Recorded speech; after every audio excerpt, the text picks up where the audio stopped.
In a world where most snacks looked suspicious and tasted worse, apple fritters were a rare win. Sweet, hot, and slightly dangerous, just like every good medieval decision. These golden little pucks were the closest thing to a medieval donut, minus the frosting and food safety standards. So, what exactly went into a fritter back then? Apples, obviously, but not the shiny, polished supermarket kind. Think small, tart, knobbly things that grew behind the alehouse and may or may not have been stolen from a neighbour's tree. They were chopped up, tossed in a rough batter of flour, eggs and sometimes ale, because water was always a gamble, and ale made everything feel slightly more cheerful. Then came the fry.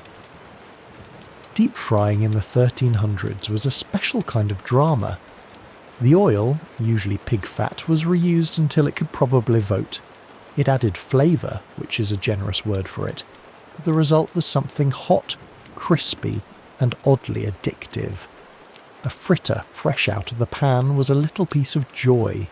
Crispy edges, soft centre, and a faint risk of third. Derry burns. If you were lucky and rich, it might be dusted with imported sugar, a luxury that doubled as a social flex. For everyone else, a drizzle of honey or spiced syrup did the trick. Either way, it was sweet enough to distract you from the rest of your diet, which mostly involved cabbage pretending to be other things. Fritters were street food.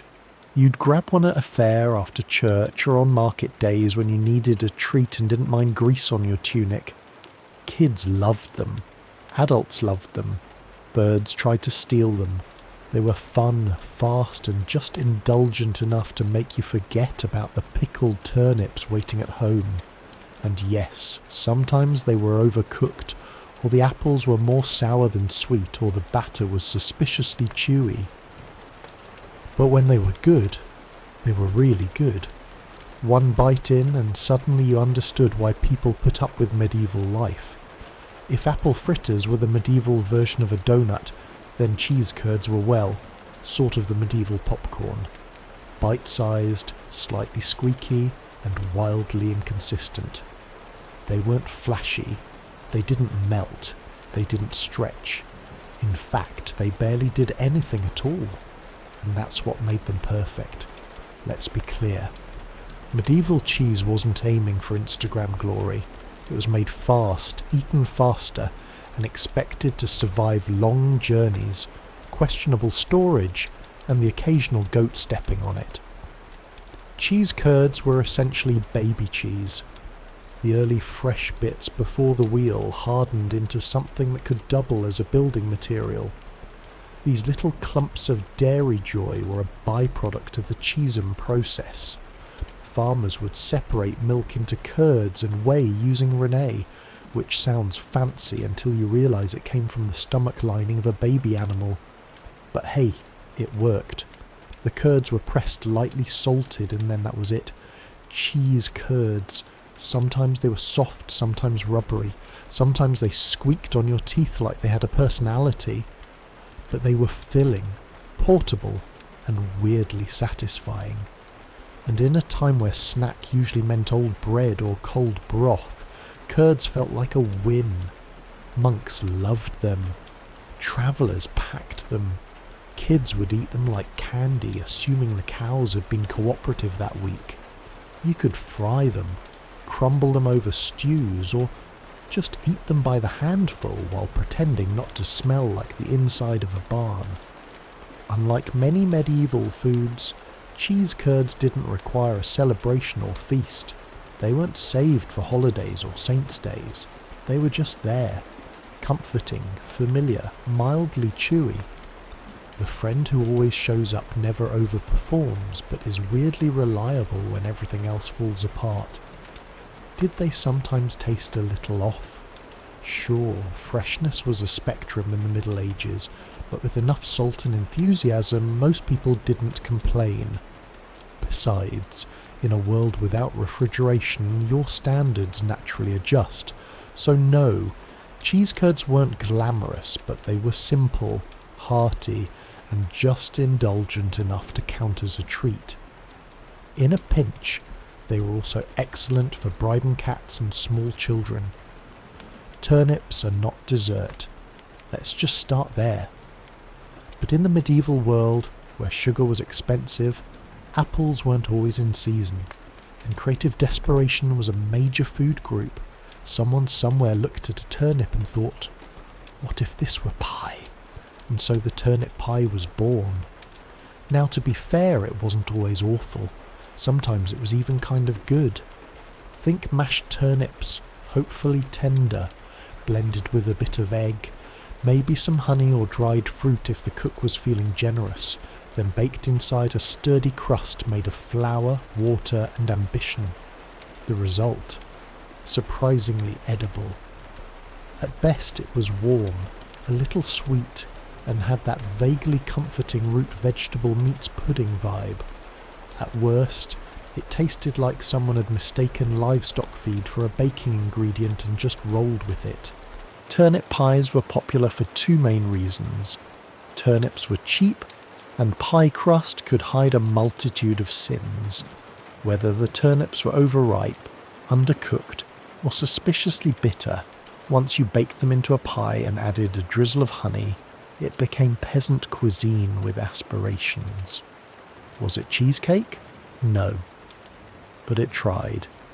And in medieval Europe, trying counted for a lot.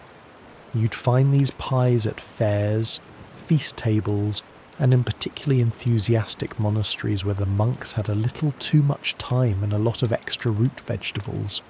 Some recipes added spices, nutmeg if the abbey was rich, pepper if the cook was chaotic. Occasionally raisins made an appearance, which only confused people further. Nobles didn't eat turnip pie unless they were slumping it for fun or pretending to relate to the common folk for political reasons. But for everyone else, it was dessert. Sort of. More like an afterthought with pastry. And yet, despite its questionable logic, the turnip pie endured. People liked it, or at least they didn't dislike it enough to stop making it.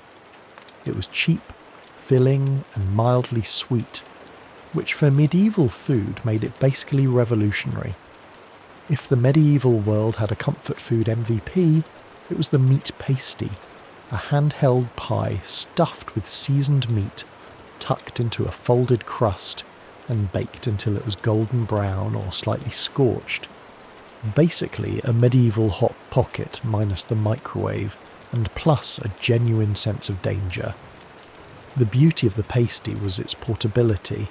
You could eat it on the road, in the fields, or while watching a public execution, whatever the day demanded. Wrapped in a thick pastry crust, it stayed warm for a while and protected the contents from dirt, rats, and the occasional peasant sneeze. But let's talk about that filling. Meat in this case was a flexible term. If you lived near a manor or a hunting estate, you might get pork, mutton or venison, actual, recognisable meat. If not, well, options expanded dramatically. Rabbit, pigeon, eel, hedgehog, anything that once had legs or slithered could be diced, seasoned and hidden inside pastry with plausible deniability. Spices were often used to enhance flavour, or more realistically, to distract you from it. Pepper, sage and garlic helped, but they couldn't completely hide the fact that the meat had been resting for a few days longer than it should have. Still, in a time when refrigeration was a fantasy, and lunch was often just bread and onions, a meaty pasty felt indulgent. There were even vegetarian versions filled with root vegetables, leeks, or cheese for fasting days or the particularly devout. But make no mistake, the meat ones were the crowd pleasers. They were greasy, hot, and comforting. You didn't ask what was inside, you just ate it and hoped the cook had been in a good mood. And in case you're wondering, yes, People sometimes mark the crust with initials or symbols to claim ownership, especially among miners and labourers. In some places the crust was extra thick along one edge, so it could be held with dirty hands and then tossed to the spirits, or more realistically to rats. So were they good? Often, yes. Were they mysterious? Always. But that was part of the charm. You didn't eat a meat pasty to feel safe. You ate it because it tasted good, and you were ready to accept the consequences. In a world where brushing your teeth meant rinsing with wine and hoping for the best, candied fennel seeds were the closest thing medieval folks had to breathe mints. Tiny, sugary and vaguely herbal, they were part treat, part digestive aid, and part dental hazard, all wrapped up in a single, oddly satisfying crunch. These little seeds were typically coated in a hard shell of sugar, which was no small feat. In the Middle Ages, sugar had to be imported, boiled, beaten and poured by hand, meaning someone somewhere really believed in the potential of these tiny snacks. They were especially popular in noble households, where guests might be handed a small dish of them after dinner to freshen the mouth and probably to distract from the mutton still clinging to their murs. Flavour-wise, fennel seeds had a strong licorice-like bite. You either loved them or politely swallowed them whole and nodded in gratitude. The sugar coating helped, but there was always that unmistakable herbal kick, the kind of thing that makes you feel both fancy and slightly confused. Candied seeds also had a job to do, digestion. People believed fennel helped settle the stomach, especially after a heavy meal involving 3 types of bird and an alarming amount of mead. Think of them as the medieval version of chewing gum crossed with Tums, but with more potential to chip a tooth. And yes, they were hard, like crack your mare if you're too confident. Hard. You didn't chew candied fennel seeds casually. You tested one first, gently, bit down, slowly listened for cracking sounds, then committed.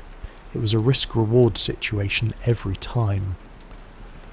While the rich popped them like medieval Tic Tacs, common folk occasionally got their hands on knockoff versions, usually involving honey, crushed herbs, and vague optimism. Not quite the same, but good enough to pretend. In the grand lineup of medieval junk food, candied fennel seeds were small, but mighty.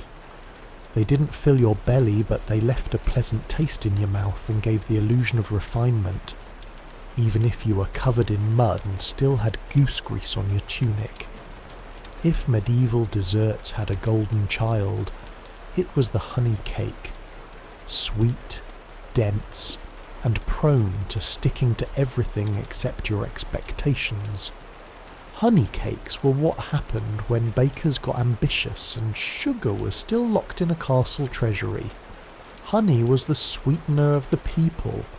Assuming those people had bees, access to bees, or weren't afraid of climbing trees and getting stung in the face. These cakes were usually made with flour, water, and generous spoonfuls of honey, or at least what passed for spoonfuls in an era where spoons were mostly used to fight off siblings. The result, a firm, chewy slab that could either be a delightful snack or a makeshift door's stop, depending on how long it had been sitting near the hearth.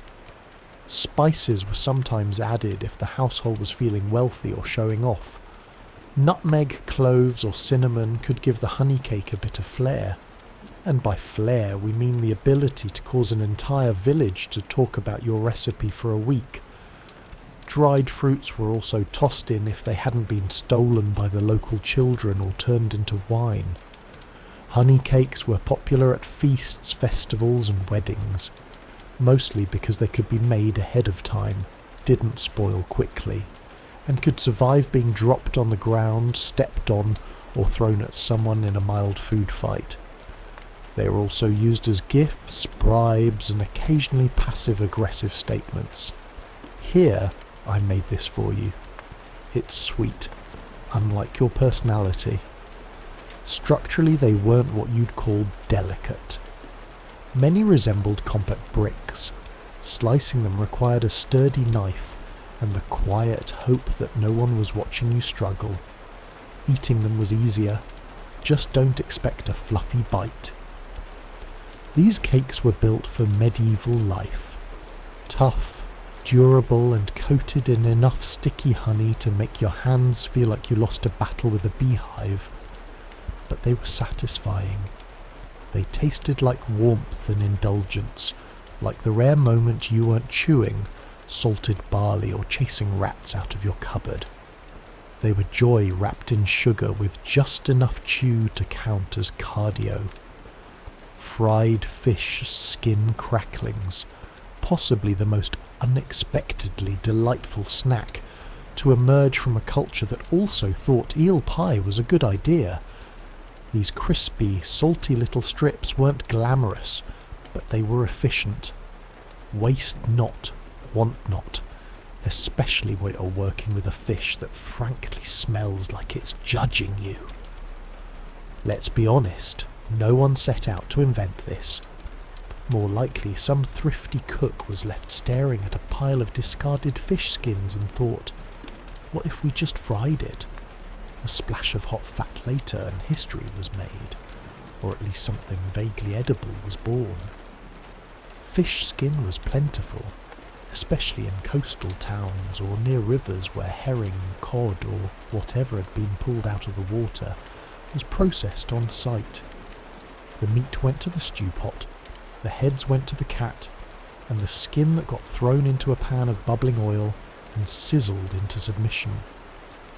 The result was surprisingly addictive. A thin, crispy snack that crunched like a dried leaf, but tasted like concentrated ocean. A pinch of salt elevated the experience, a hint of garlic or herbs. Well, now you were flirting with culinary excellence. These cracklings weren't just tasty, they were practical, lightweight, non-pea perishable-ish, and high in fat. Exactly what a medieval body craved after a day of hauling firewood or defending sheep from someone else's sheep. Soldiers packed them, sailors lived off them, peasants sold them outside taverns for a few coins, and the satisfaction of feeding drunk people something louder than their conversation. Did they sometimes still have scales? Yes. Did they occasionally curl into weird shapes that made you question your life choices? Also, yes. But by medieval standards, they were downright elegant, crispy, flavourful, and unlikely to give you dysentery. The only real drawback, smell. These things could announce their presence from 3 huts away. If you fried a batch indoors, your home would smell like Poseidon's laundry for a solid week. But you'd be forgiven because they tasted good. When life gave you stale bread and warm beer, you didn't cry. You made the most medieval snack imaginable. Bread soaked in ale. Known variously as soups or trench toast, this humble creation was the original comfort food. Think French toast, but without the eggs, sugar, cinnamon, or joy. Here's how it worked. You took yesterday's bread, the kind that could double as building material, and dunked it into a bowl of ale. Not fancy craft ale with notes of citrus and a hoppy finish. No, this was flat, low-alcohol medieval ale brewed in someone's smoky back room with the hygiene standards of a barn owl. The bread absorbed the ale like a sponge with trust issues. It softened, swelled, and transformed from a jawbreaker into something vaguely edible. Was it tasty in the right light with a good mood and low expectations? Yes, kind of. It was warm, bready, and carried the gentle bitterness of fermented grain, which is to say it didn't actively offend the palate.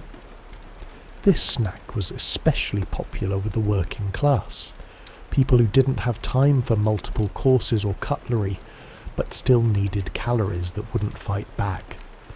Bread soaked in ale was quick, hearty, and just messy enough to feel like a real break from your daily chores. Sometimes people added extras, a sprinkle of herbs, a bit of cheese, or a fried egg if the hen felt generous that morning.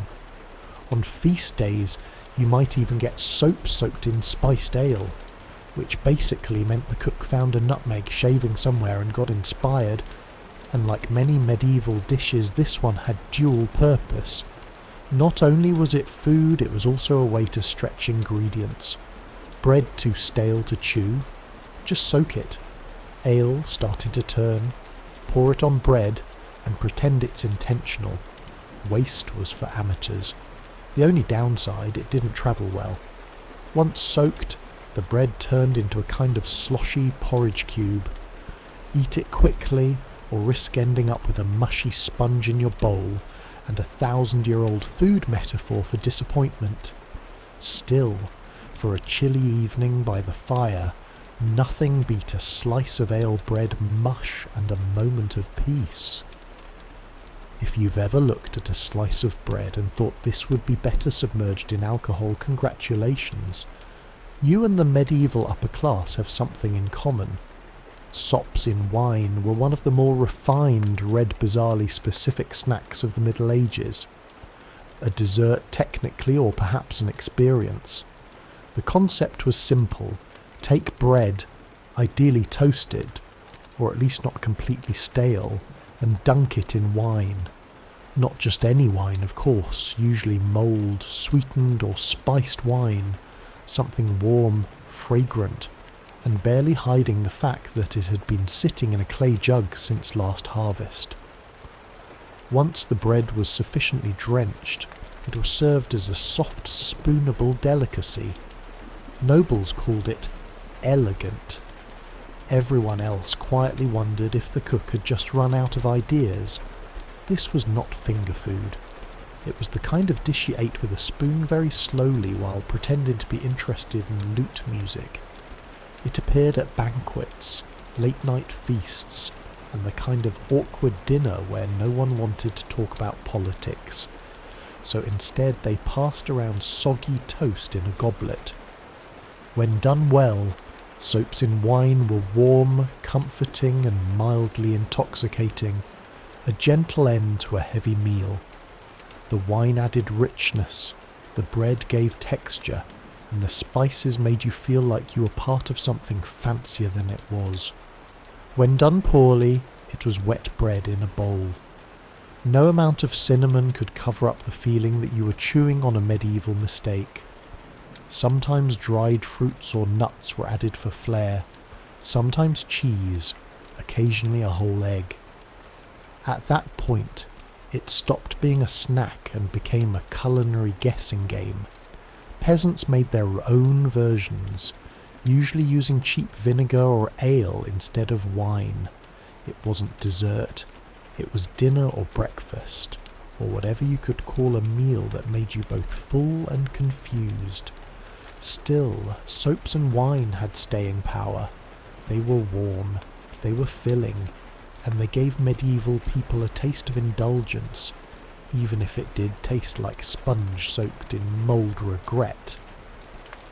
In the Middle Ages, dried fruit was a prized treat. Sugary, exotic, and shelf-stable enough to survive an entire crusade. But let's be clear, this wasn't your modern trail mix with cute reelable packaging. Medieval dried fruit had one job to last. Taste was optional. Texture, aggressively chewy. Dental damage, practically a guarantee. Let's start with the basics. You had your usual suspects: raisins, figs, dates, and if you were really fancy, imported prunes. These were fruits that had been sun-dried, smoked-dried, or in some cases just forgotten on a windowsill until they no longer qualified as moist. They were wrinkled, tough, and alarmingly dense, kind of like an edible time capsule from last harvest. The upside dried fruit was sweet, really sweet. Concentrated sugars turned these shriveled little things into medieval candy. Nobles loved them. Monks hoarded them. and children treated them like rare loot from the kitchen. The downside: chewing them was like fighting your own jaw muscles. Figs came with seeds that doubled as medieval dental floss. Dates were sticky enough to glue your murs together. Raisins stuck in your teeth for hours. There was no such thing as snacking quietly. Still, dried fruit had its moments. It was used in pies, added to porridge, or chopped up and thrown into honey cakes to create the illusion of variety. Rich folks might wrap them in pastry, drizzle them with rose water, or soak them in wine like they were trying to impress a guest from Florence. For commoners, getting your hands on dried fruit was a special occasion, usually a holiday, a wedding, or the one day a year someone remembered you existed. When that happened, you'd eat it slowly, respectfully, possibly while hiding in the barn so you didn't have to share. Storage was easy. Dried fruit didn't spoil quickly and was often kept in little cloth sacks or clay pots. It hardened over time, yes, but that just turned it into a longer-lasting snack or possibly a projectile if you were creative and had younger siblings. In short, dried fruit was sweet, luxurious, and faintly dangerous. It stuck with you, sometimes literally. You wake up hungry. You want something hearty, something fried, something that might bite back. Enter the blood pudding ball, a medieval snack so dense, so bold, so unapologetically iron-rich. It makes modern sausage rolls look like timid breadsticks. Born out of the noble tradition of using every part of the animal, these savoury spheres were proof that waste not, want not, even if what you're not wasting is blood. Let's unpack it. First, you collect fresh animal blood, usually pig, though honestly, any blood would do in a pinch. You then mix it with oats, onions, sow it. That's beef, fat, and spices. Once that morbid porridge reaches just the right level of grim stickiness, you shape it into balls and fry them in sizzling fat until the outside crisps up like it has something to prove. The result? Dark, crispy orbs of protein-packed sustenance with a rich, earthy flavour, which is code for you'll taste iron and mystery for the rest of the day.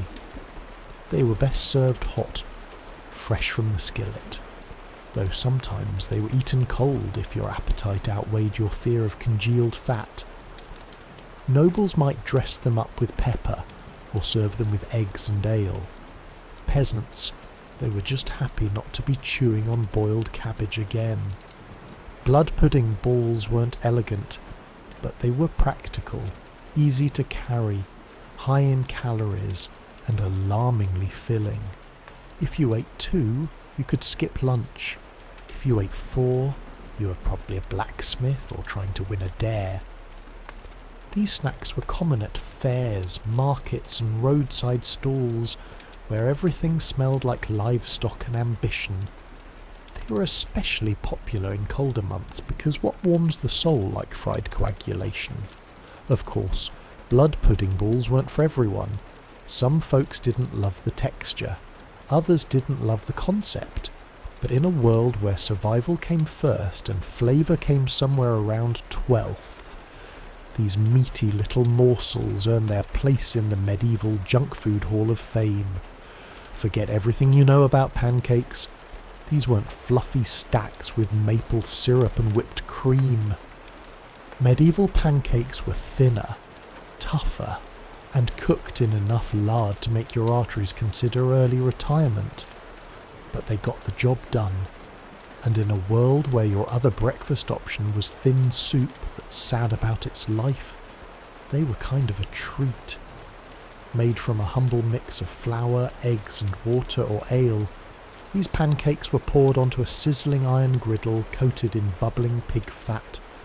No non-stick pans, no portion control, you just ladled and hoped. The result? A A flat, uneven circle with crispy browned edges and a slightly chewy centre. The kind of pancake that could survive a horseback ride and still be mostly edible when you arrived. Sometimes it was a little burnt, sometimes it was a little raw, sometimes charmingly. Both. Flavour depended on what you had. A splash of ale added a nice tang. A spoonful of honey, luxurious. A sprinkle of herbs or onions, adventurous, but most of the time it was just pancake and grease. Served hot and inhaled like you just run from a tax collector. These pancakes were democratic. Everyone ate them. Peasants, nobles, monks, merchants. Some layered them with cheese. Some dunked them in broth and others just rolled them up and called it a day. You could eat them sweet, savoury or scorched beyond recognition. And if you had leftovers, stack them up and pretend they were cake or armour. They were especially popular during Lent and other fasting days when meat was off limits. Pancakes became a loophole, fried, filling and somehow both humble and indulgent. Plus, they made excellent vessels for disguising other ingredients that had no business being in your mouth. And while they might not have been beautiful, medieval pancakes had staying power. They didn't need praise, they just needed a hot pan and a willing stomach. Somewhere between a snack and a sacrament, we find the medieval wafer. A thin, crisp, suspiciously light biscuit that danced the line between dessert and dental challenge. Wafers were everywhere. Outside churches, at village fairs, in the hands of monks, and occasionally floating in your soup like a flat holy crouton. Let's clarify. We're not talking about chocolate-dipped, cream-filled delights. Medieval wafers were made of flour, water, eggs, and not much else. If you were feeling fancy, you could add a dash of honey or rosewater, but most stuck with the basics. Thin batter poured onto hot metal wafer irons, pressed between two scorching plates like a medieval panini press. The result? Something that looked like it belonged in a communion ceremony, and tasted like crispy paper with ambitions. Wafers were popular because they were portable, fast to make, and best of all, they could be sold in massive quantities for a tidy profit. Vendors would set up outside churches on feast days, waving stacks of warm wafers at the faithful as they left Mass. By now, sin later was not the slogan, but it was the general vibe.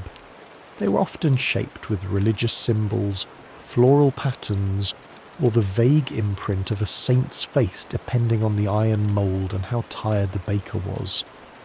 These designs didn't enhance the flavour, but they did give you something to stare at while chewing thoughtfully and pretending you weren't disappointed. Structurally, wafers were delicate. They cracked if you looked at them wrong and shattered if you tried to break them cleanly. Storing them was a challenge, transporting them even more so, which made eating them outdoors a high-stakes affair involving crumbs, wind and regret. Still, they were beloved, light, crispy and vaguely celebratory. Wafers were the medieval version of treating yourself without completely wrecking your digestion or your wallet. For nobles, they came stacked with fruit or layered with soft cheese. For everyone else, they were sold by the dozen in street stalls and eaten immediately before they disintegrated into edible confetti. Suck it. Even the name sounds sticky. This medieval treat was essentially fruit that had been boiled into submission, drowned in syrup, and sealed in a jar like a sweet little hostage. Think candied oranges, dates, or ginger, coated in enough sugar to make your teeth tingle and your conscience whisper, "You shouldn't be eating this," but you did, because it was delicious and probably imported, and also you didn't have much else. Suck it wasn't for the everyday peasant chewing his 7th onion of the week. No, this was elite tier snacking, the kind of indulgence served in noble halls, or gifted by the wealthy to say, "I like you, but not enough to give you land." Sugar was expensive and fruits weren't always in season, so sucket was reserved for special occasions like weddings or royal visits or Wednesday, if you were outrageously rich and out of control. The preparation process was ambitious. First, you'd boil the fruit in syrup, maybe honey, maybe refined sugar if your spice merchant owed you a favour. Then you'd drain it, let it dry a bit, and repeat several times, because once wasn't enough. You weren't just preserving fruit, you were declaring war on moisture itself. Eventually the result was a glossy, jewel-toned bite of candy, chewy, intense, and so sweet it would probably be weaponized in large enough doses. Some versions were soft and syrupy, served in ornate glass jars. Others were dry, rolled in extra sugar, and handed out as dainty little cubes of medieval hypoglycemia. But make no mistake, sucket came with status. It said you had access to sugar, trade routes, and at least one servant dedicated solely to stirring things that didn't want to be stirred. Sucket trays were passed around after banquets like edible gold coins. Guests took one piece, smiled graciously, and immediately regretted not grabbing 3. As for commoners, they watched from the kitchen and maybe licked a spoon if no one was looking. So, was it worth it? Honestly, yes. Sup.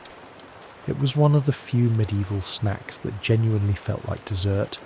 It was rich, refined, and just extravagant enough to make up for the fact that dinner had included boiled something. Ah, fried eel, the grand finale of medieval junk food. A dish so strangely beloved, it made its way from peasant hearths to royal banquets, without once stopping to ask, "Wait, am I really the best option here?" Yes it was. Eel was everywhere in medieval Europe. Rivers and streams practically writhed with them, and they were easy to catch, cheap to cook, and when fried, surprisingly crispy, slippery when raw, bonier than expected, and shaped like the villain in a fish-themed horror story. Eel was still eaten by the bucket load. Why? Because it was tasty, and more importantly, it wasn't turnips. To prepare it, you'd first have to catch the eel, usually at night when they slithered through shallow waters like sentient noodles. Then came the unpleasant task of skinning them, which was less like prepping a fish and more like wrestling a wet rope that didn't want to die. Once subdued, the eels were chopped, seasoned if you were feeling bold, and tossed into hot fat until the skin crisped up and the meat firmed into something vaguely appealing. The finished product, a crunchy, savoury bite with a rich, slightly oily flavour, like if calamari and chicken had an identity crisis in a tavern kitchen. Fried eel was served at fairs, feasts, roadside inns, and believe it or not, during religious fasts. That's right, eel wasn't technically meat, so it slipped through the dietary loopholes like itself. Monks ate it, nobles flaunted it, kings had it stuffed into pies and paraded across banquets like the sea serpent it always wanted to be. Sure, it had bones, lots of them, and yes, it occasionally wriggled long after death. But if you could get past that and the haunting feeling that you were eating a villain from a cautionary folk tale, fried eel was genuinely delicious. Crispy skin, tender inside, and just greasy enough to make you feel like you were living a little too dangerously for a Wednesday afternoon. Today, it might seem bizarre. Back then, it was a delicacy, a slippery little miracle that kept bellies full and menus weird. In the ancient world, Mesopotamia stood at the crossroads of mystery and mythology, and nowhere was this more evident than in how they viewed dreams. To the Sumerians, Akkadians, Assyrians and Babylonians, A dream wasn't just a private, meaningless experience. It was a divine telegram, a supernatural email sent directly from the gods to the subconscious. And ignoring it, that would like leaving a message from Enlil unread. Dangerous. By around 2500 BCE, Mesopotamians had developed a full-blown system of dream interpretation recorded on clay tablets in cuneiform script. These weren't bedtime novelties. They were used in statecraft, medicine and religious rituals. Kings would delay wars if a troubling dream suggested bad omens. Farmers wouldn't plant crops if they saw a goat fly across the sky in their sleep. The world they believed was constantly speaking. It was your job to listen with your eyes closed. Professional dream interpreters called Baru priests were the ancient equivalent of Freudian analysts minus the couch. They were trained in libraries of omen texts like the Ishkazak, an elaborate dream manual that categorized dreams and their meanings in sometimes absurd but eerily precise ways. Dreaming of eating dates, good omen. Dreaming of your teeth falling out. Expect death in the family.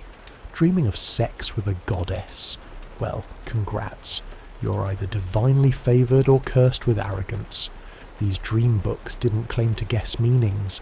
They presented cause and effect, as if dreams were equations. A equals B. See a snake. Expect betrayal. Fall from a rooftop. A lawsuit is coming.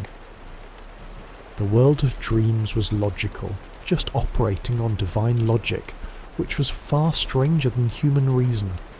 But the Mesopotamians didn't stop at interpretation. They practiced dream incubation too. If a ruler wanted guidance from the gods, he might sleep in a temple under special circumstances, fasting, cleansing rituals, perhaps a few incense offerings, and wait for a revelatory dream.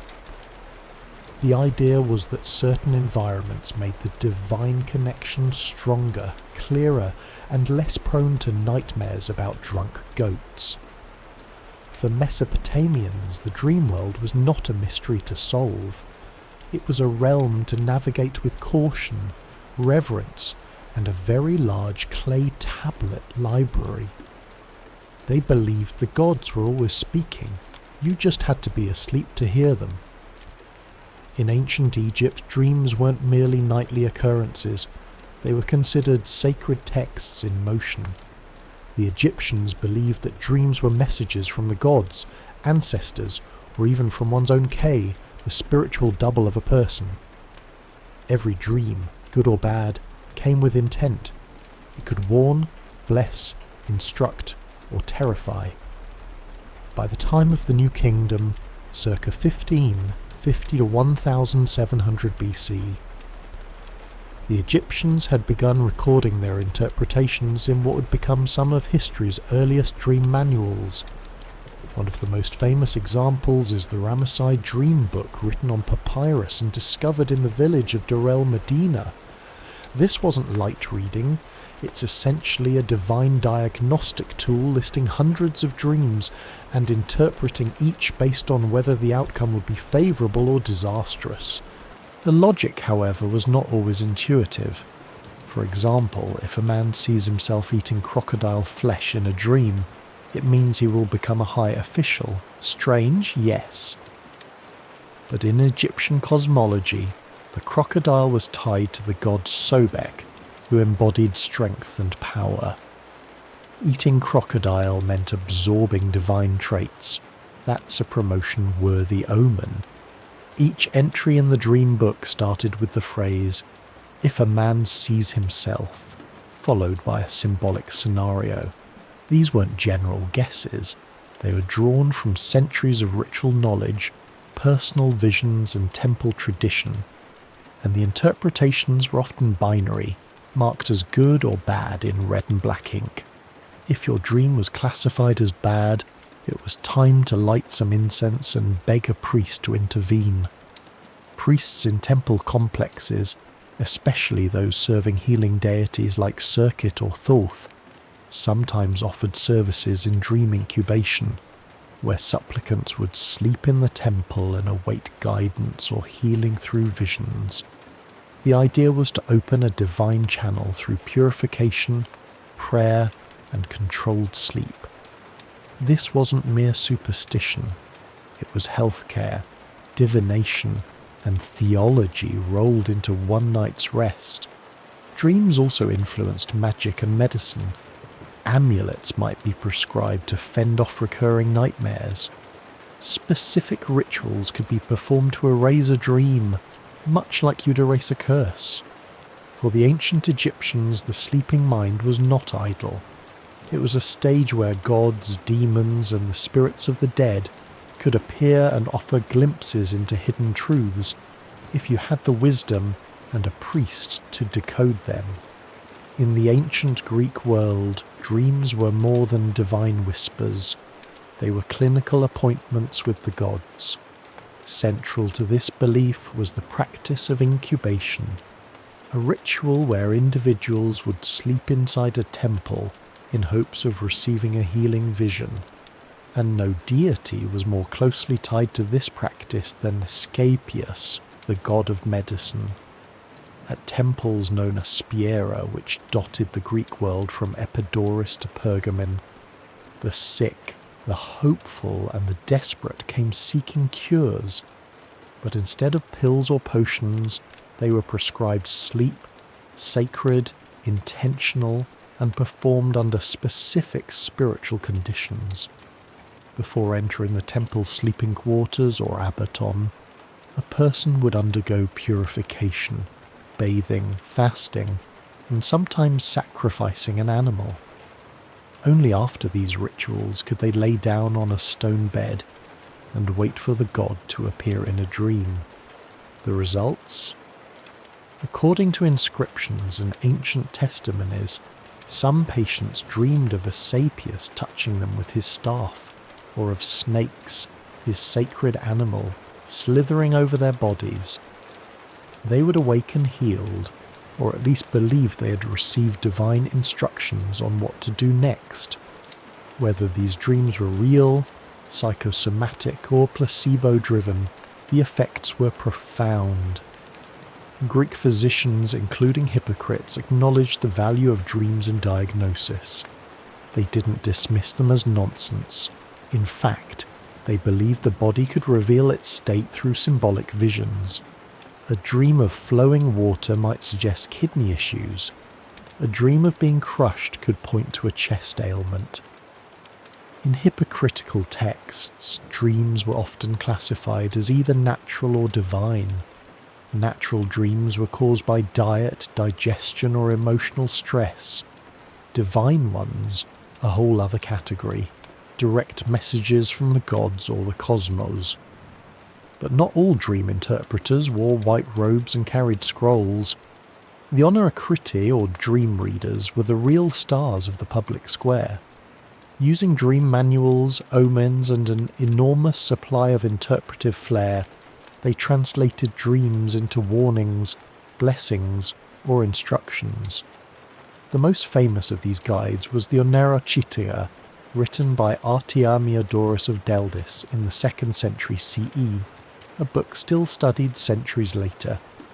In Greece, the dream wasn't just a nighttime experience, it was a bridge between mortal and divine, body and soul, illness and healing.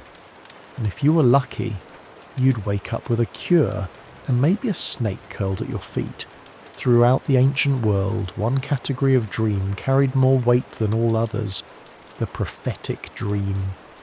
These weren't just messages, they were warnings, revelations, or calls to action. For cultures spanning Mesopotamia, Egypt, Greece, and beyond, prophetic dreams were sacred transmissions from a higher plane, direct links to gods, fate, or the mysterious mechanisms of the cosmos. In the ancient Hebrew tradition, prophetic dreams were a recognized and respected channel of divine communication. The Old Testament is filled with examples. Think of Joseph, son of Jacob, who dreamt of sheaves of wheat bowing before his own, a symbol of his future rise to power. Later, as an interpreter of Pharaoh's dreams in Egypt, he predicted 7 years of plenty followed by 7 years of famine. That one dream of cows, fat and thin, altered the course of Egypt's economy.